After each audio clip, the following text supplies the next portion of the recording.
For 26 years, I worked at the Holocaust Documentation Center as the Director of Educational Outreach. I had the opportunity to work with over 500 Holocaust survivors. And each year we did student programs. Actually, we did several at FIU, at FIU's campus.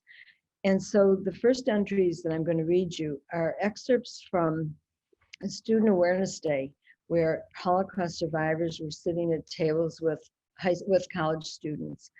And I walked around the room and listened to them. So each of these sentences are different survivors talking and things that I heard and immediately wrote down.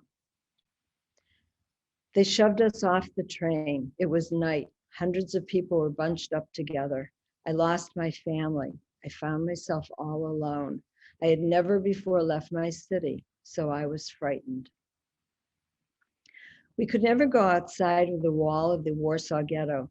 Young boys and girls were heroes. They took out the bricks from the wall and they brought bread from the Christian side back to us. When we entered the place, the Nazis told her to go to the left. I watched my mother go off with her head bent down. She looked like she was in a shadow. When I think of my mother now, I still see her in that shadow. I found a live worm in my soup. I couldn't eat it. Later, a woman told me I will learn to eat it. My mother sewed our address in our clothing, but it was lost forever when they took away our clothes. See there, the guard said to us as he pointed to the chimneys. See the smoke? You're going to be there soon. A young, husky Nazi officer gave every one of us a beating for no reason at all, except that we were Jewish.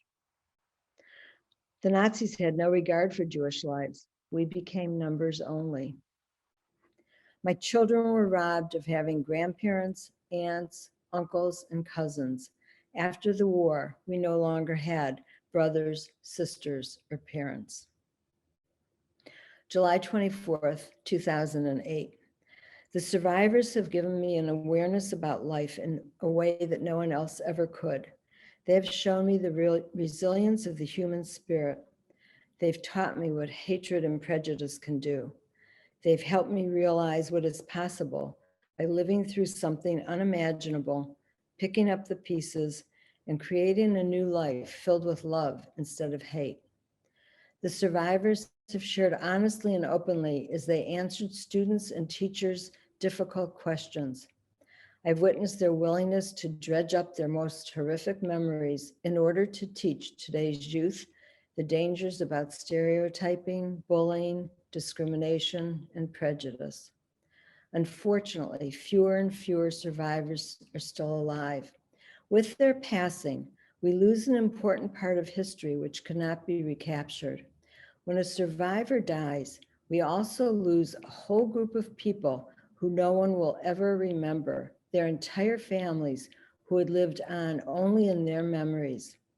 And so it is crucial to hear as many stories as we can now to ensure that the last generation to know the survivors has the opportunity to learn from them.